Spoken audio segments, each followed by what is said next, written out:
अस्सलाम वालेकुम नाज़रीन। सऊदी से जो लोग डिपोर्ट होके आते हैं मरहल मना दुखूल वाले, उनका एक बहुत ज़्यादा इंपॉर्टेंट सवाल होता है कि जब हम सऊदी से आ गए हैं, बैन लगा हुआ है 3 साल का, 5 साल का, 10 साल का, जब भी वो बंदे ट्राई कर रहे हैं और उसमें उनको एंट्री मिल जाती है या वो किसी एजेंट से ये अपनी सर्विस ले रहे हैं, उनसे अपना काम करवा रहे हैं, डन बेस पे वो उनको भिजवा रहे हैं, तो क्या जाने के बाद जब वो छुट्टी पे आ जाएंगे या फाइनल एग्ज़िट पे आ जाएंगे और आने के बाद क्या वो दोबारा फिर वैसे ही जा सकते हैं? यानी वो बैन ख़त्म हो गया, दोबारा तो वो उनको तंग नहीं करेगा या प्रॉब्लम तो नहीं करेगा?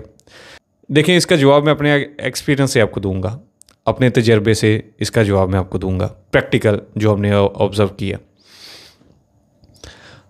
मैं इस काम को तकरीबन 3 साल से कर रहा हूँ और मुझे पर्सनली 3 साल से ज़्यादा का टाइम हो चुका है इसका एक्सपीरियंस है मरहल मना दुखूल के काम का।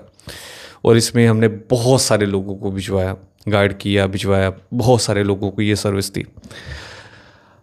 अब इसमें जो बंदे हमारे रेफरेंस से, हमारे गाइड करने पर, हमारे ज़रिए गए, उनमें से बहुत सारे लोग छुट्टी पर भी आए, फाइनल एग्ज़िट पर भी आए और आने के बाद दोबारा चले गए, किसी को कोई प्रॉब्लम नहीं हुई। लेकिन माजी के अगर कुछ केसेस की हम बात करें, यानी हमारे पास अभी बहुत सारे ऐसे केसेस आते हैं जिसमें लोग 2003 में 4 में गए और वहाँ से डिपोर्ट होकर आ गए, वापस आ गए।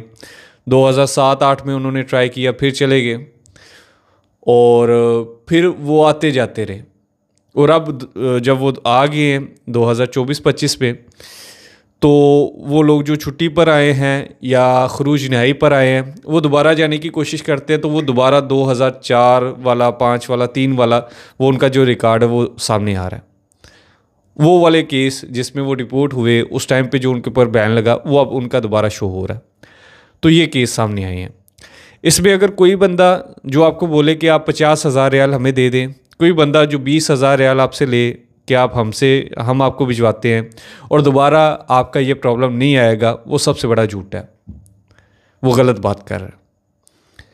देखिए, इसको 100% श्योर कोई नहीं कर सकता। ये तरीक़ेकार क्या है एजेंटों का आपको निकालने का? एक तो वो ये होता है कि यहाँ से पाकिस्तान में खांचे से वीज़ा लग जाता है, पैसे दे के वीज़ा लग गया, या नॉर्मल भी लग जाता है, वो वीज़ा लगवा लिया।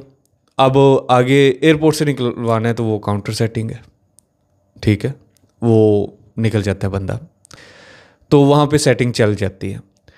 अब ये सीन नहीं है इसमें कि उन्होंने कोई आपका डाटा वो ख़त्म किया है, रिकॉर्ड ख़त्म किया है और वो आपके फिंगर ख़त्म किए हैं।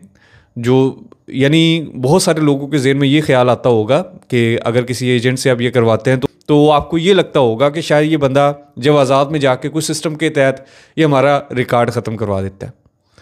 वो वाला सीन नहीं होता। ये आपका प्रॉब्लम करने को आए 10 साल के बाद, ये दोबारा आपके लिए प्रॉब्लम कर सकता है, ये 5 साल के बाद आपको दोबारा ये तंग कर सकता है। अब छुट्टी पर आने लगे तो दोबारा से आपको रोक ले, तो ये प्रॉब्लम बन सकती है। इसको हम डिनाई नहीं कर सकते या इसके ऊपर 100% नहीं कह सकते, क्योंकि माजी में ऐसा हुआ है तो आगे आने वाले टाइम में भी ऐसा हो सकता है। शायद ऐसा ना हो, शायद मैं गलत हूँ, शायद ये प्रॉब्लम ना बने, लेकिन आपके माइंड में ये होना चाहिए। 100% इसके ऊपर कोई गारंटी नहीं है कि आप चले गए हैं, जाके छुट्टी पर आप जाएं और दोबारा आपको ये प्रॉब्लम ना बने, क्योंकि ये लाइफ टाइम का बैन है भाई। मरहल मना दुखूल आपका शो हो रहा है, ये लाइफ टाइम आपका शो होता रहेगा।